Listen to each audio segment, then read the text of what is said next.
하만의 몰락, 에스더의 용기, 예상치 못한 반전.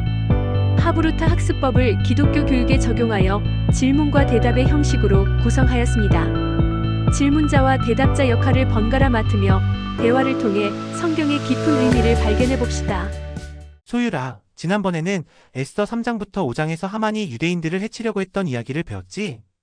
오늘은 6장부터 10장에서 하만이 어떻게 몰락하고 유대인들이 구원받는지 알아볼까? 응, 정말 궁금해.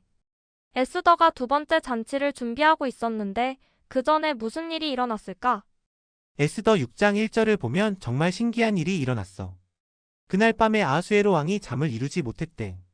그래서 왕이 역대 일기를 가져와 읽게 했는데 거기서 모르드게가 왕의 목숨을 구한 이야기를 발견했어. 아, 모르드게가 왕을 암살하려는 음모를 발견한 이야기구나. 근데 그게 왜 중요한 거야? 그건 하나님께서 일하시는 방법이 정말 놀랍다는 걸 보여주는 거야. 왕이 잠을 못 이루게 하신 것도 그 이야기가 펼쳐진 것도 모두 하나님의 섭리였어. 에스더 6장 3절에서 왕이 물었어. 모르드게가 이런 일을 했는데 어떤 상을 받았느냐? 그런데 아무 상도 받지 않았다는 걸 알고 왕이 놀랐대. 와, 그럼 왕은 어떻게 했어? 그때 마침 하만이 궁정에 왔어. 하만은 모르드게를 달아 죽이겠다고 왕에게 말하러 왔는데 왕이 먼저 내가 존귀하게 하고 싶은 사람에게 어떻게 하면 좋을까? 라고 물었어. 아, 하만은 왕이 자기를 존귀하게 하려는 줄 알고 대답했겠네? 맞아. 하만은 자기를 위한 거라고 생각하고 6장 7절부터 9절에서 왕의 옷을 입히고 왕이 타는 말을 태우고 왕관을 씌우고 귀족이 그 사람을 인도하며 왕이 존귀하게 여기는 사람은 이렇게 된다고 외치게 하세요 라고 말했어. 그런데 왕은 누구를 위해 그렇게 하라고 했을까? 바로 모르드게야. 왕이 하만에게 빨리 가서 네가 말한 대로 모르드게에게 그렇게 하라고 명령했어. 하만이 죽이려고 했던 바로 그 사람을 존귀하게 해야 했던 거지. 와, 하만은 어땠을까? 정말 충격받았겠다. 6장 12절부터 13절을 보면 하만은 머리를 싸매고 슬퍼하며 집으로 돌아갔어. 그런데 하만의 아내 세레스와 친구들이 더 충격적인 말을 해. 모르드게가 유대인이라면 내가 그를 이기지 못하고 넘어질 것이라고.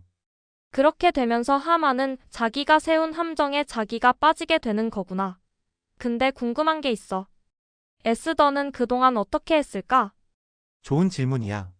7장 1절부터 2절을 보면 왕과 하만이 에스더의 두 번째 잔치에 참석했어. 왕이 다시 에스더 왕후여 무슨 소원이 있느냐? 라고 물었지.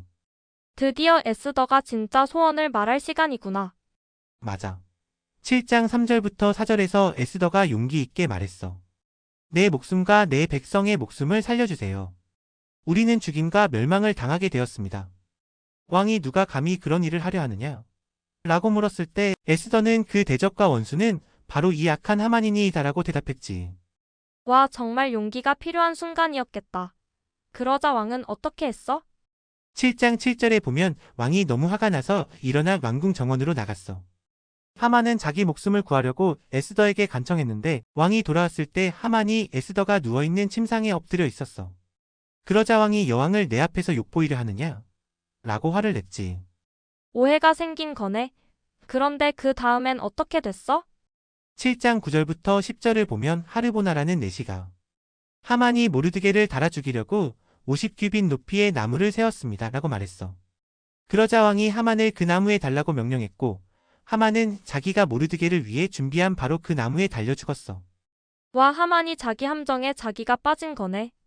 시편 7편 15절부터 16절에도 악인이 함정을 파서 만들었더니 제가 빠지는 도다라고 나오잖아. 근데 그래도 유대인을 죽이라는 조서는 어떻게 됐을까? 좋은 질문이야.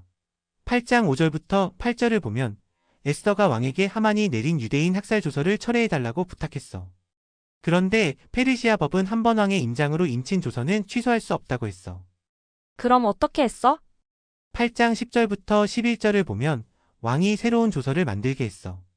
유대인들이 자기들을 공격하는 자들로부터 스스로를 방어할 수 있는 권리를 주는 조서였지. 이 조서가 모든 지방에 빠르게 전달됐고 유대인들은 기뻐했어. 정말 다행이다. 근데 모르드게는 어떻게 됐어? 8장 15절을 보면 모르드게가 왕의 옷을 입고 큰 금 면류관을 쓰고 왕 다음 가는 자리에 오르게 됐어. 하나님께서 모르드게를 높이셨지. 와, 정말 대단해. 그럼 아달월 13일에 유대인들은 어떻게 됐어? 9장 1절부터 2절에 보면 유대인들의 대적들이 그들을 제압하기를 바랐지만 오히려 유대인들이 자기들을 미워하는 자들을 제압했대. 유대인들이 모든 지방에서 스스로를 방어하고 승리했어. 하나님께서 유대인들을 지키셨구나. 그런데 불임절은 어떻게 생겨난 거야? 불임절은 9장 20절부터 22절에 나오는데 모르드게가 아달월 14일과 15일을 매년 기념하라고 정했어. 부르가 불임이 된 거지. 슬픔이 기쁨으로, 애통이 즐거움으로 바뀐 날을 기억하기 위한 절기야. 와, 그래서 지금도 유대인들이 불임절을 지키는구나. 이 이야기에서 우리가 배울 수 있는 가장 중요한 교훈은 뭐라고 생각해? 나는 3가지를 배웠어. 첫째, 하나님은 항상 우리와 함께 하시고 우리를 지키신다는 것. 둘째, 교만한 하만은 몰락하고 겸손한 모르드게는 높아졌듯이 교만하면 멸망하고 겸손하면 하나님이 높이신다는 것. 셋째, 에스더처럼 용기를 내서 하나님의 뜻을 행할 때 놀라운 일이 일어난다는 거야. 좋은 교훈이다. 나도 한 가지 더 생각났어. 에스더 4장 14절에 내가 왕후의 자리를 얻은 것이 이때를 위함이 아닌지 누가 알겠느냐는 말처럼 하나님은 우리를 특별한 목적을 위해 특별한 자리에 두신다는 거야. 맞아. 그리고 10장 3절을 보면 모르드게가 자기 동족의 이익을 구하고 그의 모든 종족을 위하여 화평을 말하였더라고 해. 우리도 높은 자리에 있을 때 다른 사람들을 도와야 한다는 것도 배울 수 있어. 우리가 오늘 배운 이야기를 어떻게 실천할 수 있을까? 먼저 하나님을 신뢰하고 모든 일에 감사하는 마음을 가져야겠어. 그리고 에스더처럼 용기 있게 행동하고 하만처럼 교만하지 않고 모르드게처럼 겸손하게 살아야겠다. 맞아. 나도 하나님의 때를 기다리고 내가 있는 자리에서 하나님이 주신 사명을 찾으려고 노력할 거야. 어려운 상황에서도 하나님을 의지하면 결국 유대인들처럼 승리할 수 있을 거야. 이번 에스더 이야기를 통해 하나님이 우리를 얼마나 사랑하시는지 다시 한번 느낄 수 있었어. 오늘도 함께 공부해서 좋았어. 나도 정말 많이 배웠어. 하나님은 항상 우리와 함께 하시고 우리를 구원하기 위한 계획을 가지고 계셔. 다음에는 욥의 이야기로 하브루타 해보자. 이상 하나님의 말씀이었습니다. 감사합니다. 구독과 좋아요, 알람 잊지 마세요.